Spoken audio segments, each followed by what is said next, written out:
नमस्कार दोस्तों, Jharkhand coaching classes के यूट्यूब चैनल में आप लोगों का स्वागत है। हम लोग झारखंड का इतिहास को समाप्त करने के बाद अब जो बचा हुआ हम लोगों का पोर्शन था नागपुरी का, उसको भी हम लोग यहाँ पे अब एक-एक करके समझने का प्रयास करेंगे। 10 लोक कथा है वो आपको बता दिया गया है। इससे रिलेटेड सारे वीडियो अपलोड कर दिए गए हैं, एक ही प्लेलिस्ट में आपको मिल जाएंगे। अगर नागपुरी का सिलेबस देखिएगा जेएसएससी के द्वारा जो दिया गया है, उसमें 3 ऐसा एग्जाम है जिसका सिलेबस कॉमन है। आपका जेएसएससी सीजीएल का 6 टू 8 टीचर का एग्जाम हो रहा है उसका, और महिला पर्यवेक्षिका का हाल फिलहाल में ही नोटिफिकेशन आया है उसका। तो अगर आप तीनों के लिए एलिजिबल हैं तो आपके लिए एक ही सिलेबस है, इसको आप बार बार पढ़िए और तीनों एग्जाम में आपको ये फायदा पहुंचाने वाला है। और हम लोग यहाँ कम से कम समय में ज़्यादा से ज़्यादा चीज़ों को रिवाइज करने का प्रयास कर रहे हैं। और इससे पहले आपको जो 11 पेज का पीडीएफ था हिस्ट्री से रिलेटेड, वो भी आपको प्रोवाइड कर दिया गया है। अभी 15 सितंबर तक इसमें 15% 50% का यहाँ पे डिस्काउंट भी दिया गया है। इसके बारे में अगर डिटेल जाना है कैसे पीडीएफ प्राप्त कर सकते हैं, तो इससे पहले वाला जो वीडियो हम लोग अपलोड किए वहाँ डिटेल बताया गया, वहाँ आप जाके देख सकते हैं, या प्लेलिस्ट में आप जाइए और वहाँ सबसे अंतिम में आपको मिलेगा झारखंड का जो इतिहास है उसका सबसे अंतिम वीडियो जो मिलेगा, वहाँ पे आपको पूरा डिटेल बताया गया कि कैसे इसको प्राप्त कर सकते हैं। चलिए देर ना करते हुए हम लोग देखते हैं। एक चकता रौद ये शिष्ट साहित्य है और इसीलिए इसके लेखक जो है स्पष्ट तौर पे आपको देखने को मिल जाएंगे। तो एक चकता रौद जो है उनके लेखक जो है प्रफुल्ल कुमार राय।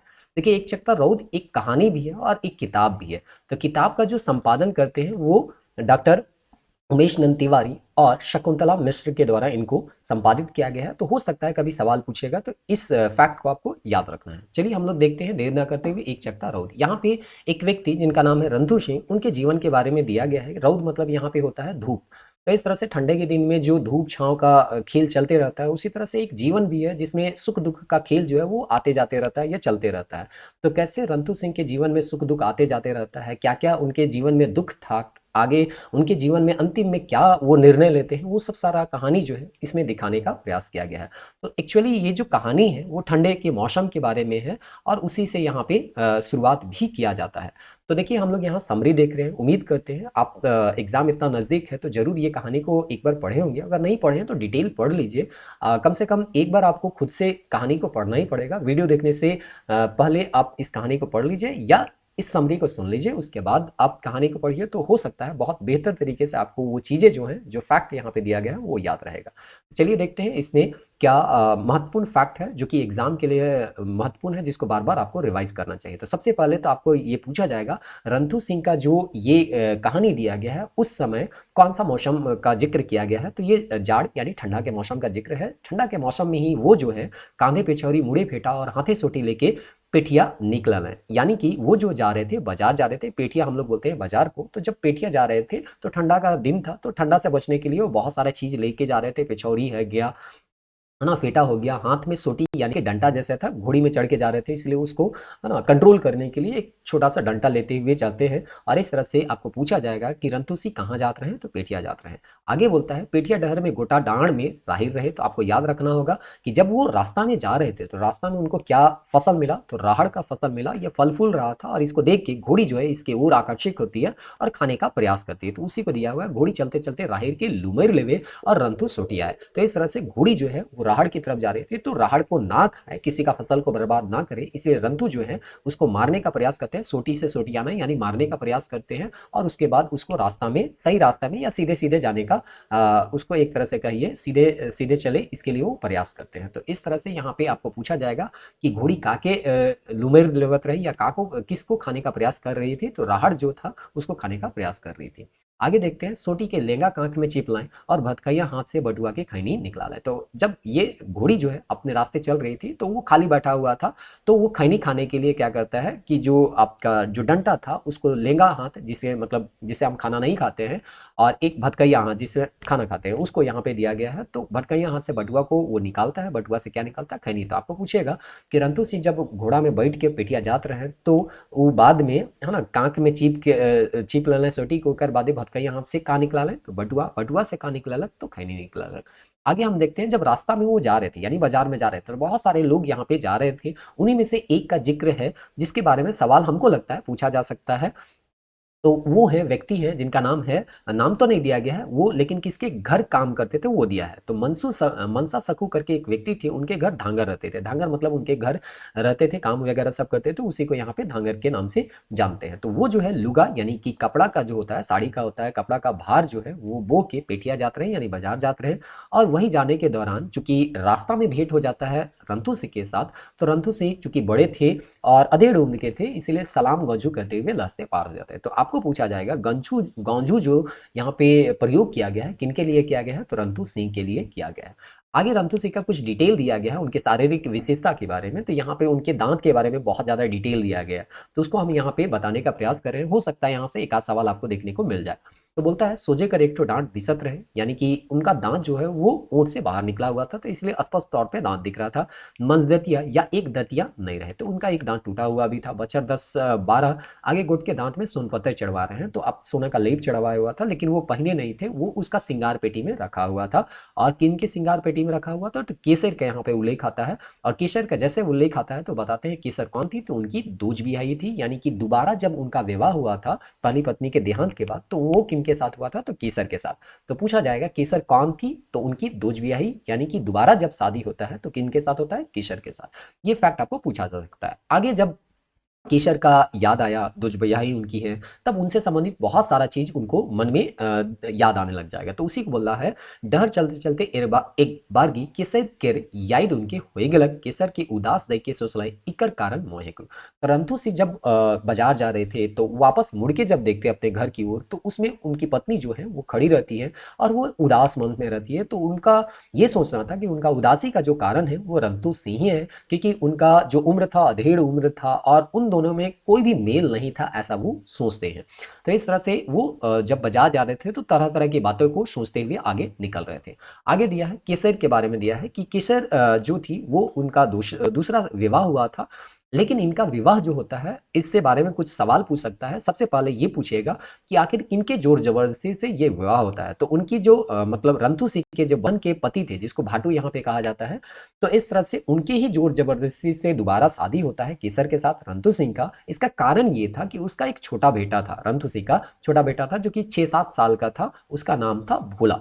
तो भोला जो है, ठीक है, वो बोला कि तुमको कोई जरूरी नहीं है विवाह करने का, लेकिन तुम्हारा जो बेटा है उसका देखभाल कौन करेगा। और इस तरह से ये चीज बोल के बहुत सारा और भी चीजों को समझाया जाता है, जो कि अब जमदग्नि के बारे में बताया गया। अगर थोड़ा बहुत देखे होंगे कि जमदग्नि ऋषि जो कि परशुराम के पिता थे, उनके कहने पे परशुराम जो है अपनी माता का भी है ना सिर काट लेते हैं। और उसके बाद जब जमदग्नि बोलता है कि ठीक है, बोलते हैं कि ठीक है तुम मेरा आदेश मान लिया, यानी कि पितृभक्त का जो उदाहरण था तुमने दिया। बाकी उनके 3 बेटे जो हैं वो सिर काटने के लिए तैयार नहीं होते अपने माँ का, लेकिन परशुराम काट लेते हैं। इसलिए बोलते हैं एक वरदान मांगो। तो उस समय परशुराम पुनः वरदान मांगते हैं और कहते हैं कि हमारी जो माँ है उनको आप जिंदा कर दीजिए, और बाकी जो 3 भाई हैं उनको वो बेहोश कर देते हैं, तो उनको भी ठीक करने के लिए वरदान मांगते हैं। तो इस तरह से पूरा परिवार फिर से आ जाता है परशुराम का। तो ये कहानी सब बता के सबके जीवन में दुख सुख आते रहता है, और ये सब जोर जबरदस्ती करके उनका दूसरा विवाह करवा दिया जाता है। तो ये सब पूरा कहानी में दिया गया है, आप इसको पढ़ सकते हैं। जमदग्नि के बारे में पूरा डिटेल नहीं दिया गया है, बस एक वर्ड में लिखा गया जमदग्नि। तो उसको आप कहीं यूट्यूब वगैरह सब में देखिएगा तो उनका पूरा कहानी पता चलता है कि कैसे जमदग्नि ऋषि जो है अपने पुत्र परशुराम की सहायता से अपनी पत्नी का कभी विवाद हो गया था, तो विवाद हो गया था तो उनका सिर काट के लाने के लिए बोलते हैं। चलिए आगे बोलते हैं शादी मेरा बेटा भोला के जे रहे वो कै साल कर रहे, तो 6-7 बचर का। तो इस तरह से आपको पूछा जाएगा कि जब केसर और रंथू सिंह का विवाह हो रहा था तो उनका बेटा जो था कितने साल का था, तो 6 से 7 साल का था। अब भोला के बारे में थोड़ा सा दिया गया है, यानी कि रंथू का जो पहली पत्नी का जो बेटा था भोला, जिसके देखभाल के लिए ही दोबारा वो शादी करते हैं केसर के साथ, तो उसके बारे में दिया है छोड़ बेरा खवे जिदात रहे, यानी कि माँ नहीं थी, तो हो सकता है बच्चा में चिड़चिड़ापन आ गया होगा, बहुत रोता उता होगा, जिदाता होगा, तो उसको डॉक्टर के पास लेके गए होंगे। तो हसन खां एक नाम उल्लेख हुआ जिससे सवाल पूछ सकता है किसके जगह ले गए, तो हसन के और उसको हसन खां के पास ले गए, और हसन खां उसको हफींग जो है उसको खियाने के लिए बोल रहे थे। ये दोनों जो फैक्ट है वो याद रखिएगा, हसन खां और हफींग, ये 2 चीज आपको सवाल में पूछा जा सकता है। अब देखता है यहाँ बाजार का स्थिति। देखिए ये जो अभी घटनाक्रम आपको बताया गया, वो रंथू से जब बाजार जा रहे थे उसी दौरान घोड़ी में बैठे हुए ये सब बात जो है वो सोच रहे थे। अब सोचते सोचते वो कहाँ पहुंच जाते हैं, बाजार पहुंच जाते हैं। तो उसी में लिखा आपन और केसर के जिंदगी के बारे में सोचते सोचते पेटिया पहुंच गेलक, घोड़ी के खुर दिले फुटकल कर गच कर जैर में। तो पूछेगा कि जब वो बाजार पहुंचते हैं तो जो घोड़ी में बैठ के वो जा रहे थे उसको कहाँ बांध देते हैं, तो फुटकल का जो गच रहता है उसके जड़ में इसको बांध देते हैं और उसके बाद वो बाजार के लिए चले जाते हैं। तो वहां बाजार में बहुत सारे लोग भेंट आएंगे, लेकिन जिससे सवाल पूछा जा सकता है उनमें एक व्यक्ति हमको पता चला या हमको लगा, वो है भीनू हलवाई। तो हलवाई जो है मिठाई विठाई बनाता था, उसी में एक झारखंडी यहाँ पे मिठाई है जिसको हम लोग लटको बोलते हैं।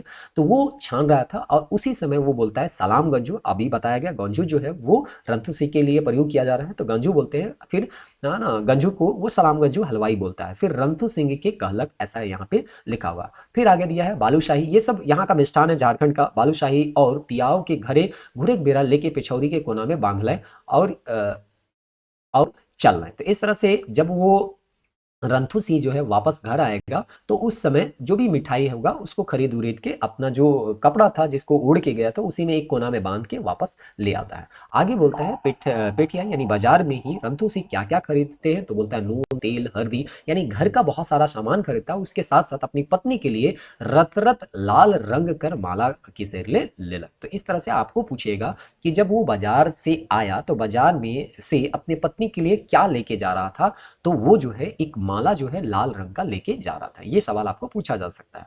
उसके बाद हम लोग देखते हैं अपने ले लें पान और केवड़ा मसाला जर्दा। तो अपना खाने के लिए वो पान वगैरह लेते हैं और उसके बाद वापस जो है बाजार से घर के लिए आ जाते हैं। तो जब घर के लिए वापस आते हैं तो बोलता है गोबर गाड़ा जिसमें गाय गोबर सबको रखा जाता है, मन में कौर कर धुइया जने तने पसरल रहे। यानी कि शाम के समय जब वो वापस आ रहे थे तो थोड़ा ठंडा का दिन था तो जलाया हुआ जा रहा था, तो गांव में पूरा धुआं धुआं थोड़ा सा फैला हुआ था। जब वो घोड़ी के गुहा में बांध के घर भीतरे ढुकलें तो भोला झूला के फायर दे रहे, इकर से परेशान हुए कि वो कांदत रहे।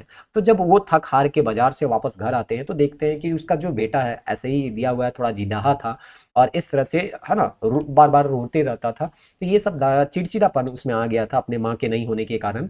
तो वो देखता है कि अपना झूला, झूला कहने का मतलब यहाँ कपड़ा को दिया गया है, तो वो अपना कपड़ा को फाड़ लेता है और खुद ही रोने लग जाता है। तो इस तरह से आते हैं तो वो जो घर का परिस्थिति था उसको देख के बहुत ज़्यादा परेशान हो जाते हैं। लगता है कि उनके जीवन में बहुत ज़्यादा दुख है जो कि कभी समाप्त होने वाला नहीं है। तो ये सब देख के वो जो है चौकी में क्या हो जाते हैं, बैठ जाते हैं और उसके बाद वो जो है पूरा निराशा से भर जाते हैं। आगे का घटनाक्रम यहाँ पे पढ़िएगा तो बोलता है दूसरा दिन जो है यहाँ पे लोगों का एक तरह से गुल होता है, यानी कि कहने का मतलब है कि पूरा हल्ला हो जाता है कि रंथू सिंह जो है इंदिरा में डाइक दे रहे हैं। तो कहने का मतलब उनको दुख इतना ज़्यादा हो जाता है कि वो आत्महत्या कर लेते हैं और इस तरह से उनको कहा जाता है कि वो अपने दुख को झेल नहीं पाते हैं और इस तरह से लगता है कि उनका जो बच्चा है उन्हीं के कारण परेशान है, या उनका जो विवाह हुआ था केसर के साथ, केसर का भी जीवन जो बर्बाद कर दिए वो रंथू सिंह ही कर दिए, ऐसा ये मन ही मन में सोच रहे थे। और अंतिम तौर पे ही ये जो है अंतिम तौर पर आत्महत्या करने के लिए मतलब आत्महत्या कर लेते हैं।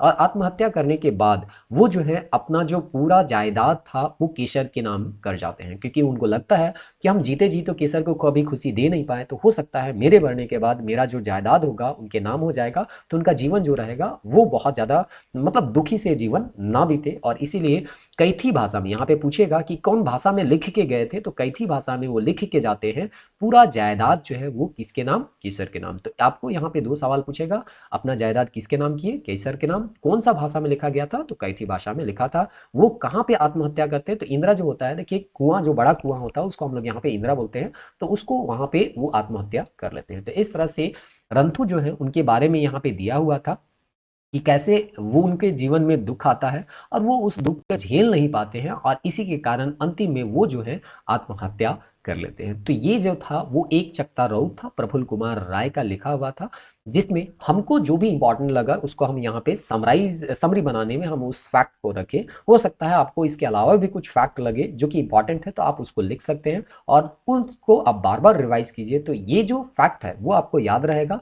तो उम्मीद करते हैं इससे कोई भी प्रश्न आएगा तो आप बहुत आसानी से इसको बना पाइएगा। नेक्स्ट वीडियो में हम लोग मिलते हैं, अगला कहानी जिसमें जानेंगे बिंजिया, जो कि सरदा प्रसाद शर्मा का लिखा हुआ है और ये काफ़ी लंबा चौड़ा ये भी कहानी है, तो इसको भी माइंड मैप के थ्रू ही हम लोग यहाँ समझने का प्रयास करेंगे। अगर इस तरह का माइंड मैप आपको चाहिए झारखंड के इतिहास का, तो जैसा कि बताया गया 11 पेज का PDF है, पूरा झारखंड इतिहास को कवर किया गया है और यहाँ पे हम लोग जो है 22 वीडियो भी उपलब्ध करा दिया है, 21 से 22 वीडियो उपलब्ध कराया गया है। इस माइंड मैप को आप इस वीडियो की सहायता से समझ सकते हैं और एक तरह से कंप्लीट हिस्ट्री जो है अभी 50% ऑफ चल रहा है, आपको 99 रुपीज़ में ही कंप्लीट मिल जाएगा। तो इस तरह से पिछला वीडियो आप देखिए और देखिए कि कैसे आप पीडीएफ को मंगा सकते हैं। बहुत सारे लोगों ने मंगा लिया है। अगर आपको लगता है कि इससे आप फ़ायदा होगा तो आप भी इसको 15 तारीख के अंदर अंदर मंगा लीजिए, आपको डिस्काउंटेड रेट में ये मिल जाएगा। मिलते हैं नेक्स्ट वीडियो में, तब तक के लिए जय हिंद।